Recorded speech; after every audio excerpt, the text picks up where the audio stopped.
మచిలీపట్నం నుంచి ఎంఏ తీసుకోండి, విజయవాడ నుంచి విఐ తీసుకోండి, గుంటూరు నుంచి జియుఎన్ తీసుకోండి, మావి గన్ అని పేరు పెట్టండి.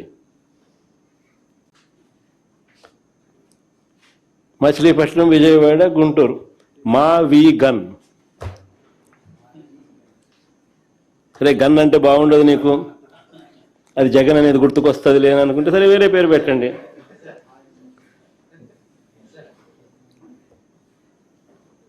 మచిలీపట్నం నుంచి ఎంఏ తీసుకోండి, విజయవాడ నుంచి విఐ తీసుకోండి, గుంటూరు నుంచి జియుఎన్ తీసుకోండి, మావి గన్ అని పెట్టండి. బ్రహ్మాండమైన 110 కిలోమీటర్లు క్యాపిటల్ ఏరియాని డిక్లేర్ చేయండి, కారిడార్ కింద క్యాపిటల్ ఏరియాని. కనీసము ప్లాన్ బి అన్న కనీసం పిక్చర్లోకి వస్తే అట్లీస్ట్ నువ్వు పెట్టే 2 లక్షల కోట్ల రూపాయలు ఈ రాజధాని ప్రాంతంలో అది అయ్యేది కాదు, సచ్చేది కాదు. ఆ 2 లక్షల కోట్లలో 10% పెడితే చాలు. ఈ మచిలీపట్నంకు, ఈ విజయవాడకు, ఈ గుంటూరు మధ్య కనెక్టివిటీ కోసం, రింగ్ రోడ్లు, ఇతరాతర పనుల కోసం, ఇతర మౌలిక సదుపాయాలు, చిన్న చిన్న మౌలిక సదుపాయాల కోసం 10% పెడితే చాలు. ఈ మావి గన్, ఈ క్యాపిటల్ ప్రాంతం ఫ్యూచర్లో ఎకనామిక్ ఇంజిన్ అవుతుంది. విజయవాడ దాని చుట్టుపక్కల దాదాపుగా 20 లక్షల మంది ప్రజలు ఉండరు. గుంటూరులో దాదాపుగా 10 లక్షల మంది ప్రజలు ఉన్నారు. మచిలీపట్నంలో దాదాపుగా 3-4 లక్షల మంది ప్రజలు ఉన్నారు. దాదాపు ఇంత జనాభా ఉన్న, దాదాపు 35-40 లక్షల మంది జనాభా ఉన్న ప్రదేశంలో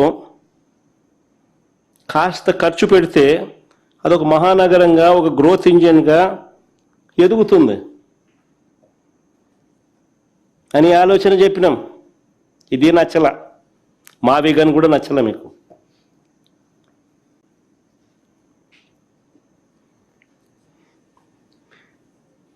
లేదు దీంట్లో స్కాములు చేయలేము, ఆల్రెడీ రోడ్లు ఉన్నాయి, ఆల్రెడీ ఇన్ఫ్రాస్ట్రక్చర్, ఇంకా స్కాములు చేసేదానికి అవకాశమే లేదు, మేము ఆ 2 లక్షల కోట్ల స్కామ్ ఏమి కనపడుతుంది, మాకు 2 లక్షల కోట్లే పెట్టాలా, ఆన్నే స్కాములు చేయొచ్చు మేము.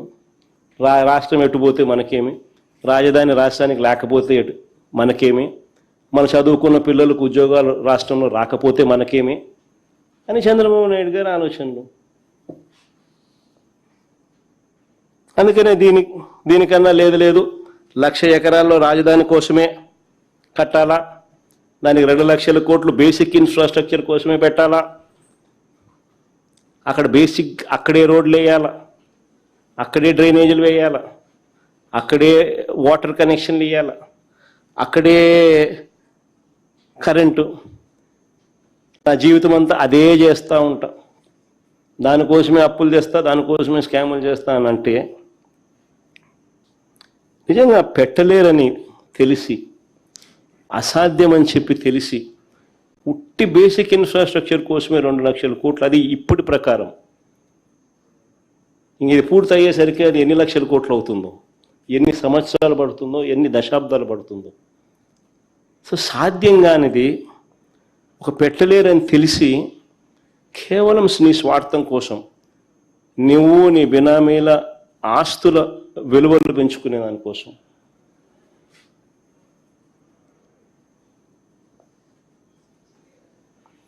రాష్ట్రం మీద భారం మోపుతూ, అప్పులు తీసుకొస్తూ,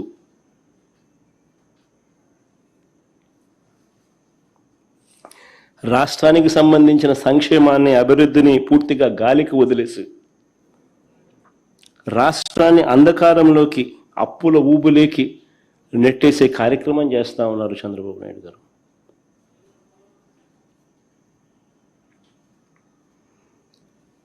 ఆశ్చర్యం ఏమిటో తెలుసా, మొన్న అసెంబ్లీ సమావేశాల్లో చంద్రబాబు నాయుడు గారు మాట్లాడింది చూస్తే ఇంకా ఆశ్చర్యం కలిగించే విషయాలు కొన్ని ఉన్నాయి. మొన్న అసెంబ్లీలో చంద్రబాబు నాయుడు గారు మాట్లాడింది చూస్తే ప్రజలకు పూర్తిగా ఒక విషయం అర్థమైపోయింది. లక్షల ఎకరాల అమరావతి లేదని, నవనగరాలు లేవని, ఎయిర్పోర్ట్ లేదని, రైల్వే స్టేషన్ లేదని, ఇంటర్నేషనల్ స్టేడియం లేదని చంద్రబాబు మాటల్లోనే స్పష్టంగా చెప్పాడు. ఏమని చెప్పినాడు? నారాయణని అడిగినాడంట ఈయన. నారాయణ ఈయనకు చెప్పినాడంట. ఏమని? ట్రంక్ ఇన్ఫ్రా 2022 మే 27కి అయిపోతుందంట. లేఅవుట్లన్నీ 2028 మే 27కి అయిపోతుందంట. 5 టవర్లు అసెంబ్లీ, హైకోర్టు 2028 ఆగస్టు నాటికి పూర్తవుతాయట. ఈ మాటలన్నీ ఎవరు చెప్పినారు? నారాయణ అడిగితే నారాయణ చంద్రబాబు నాయుడు చెప్పినాడంట. సో చివరికి 1,00,000 ఎకరాల రాజధాని కాస్త 200 ఎకరాలకు వచ్చింది.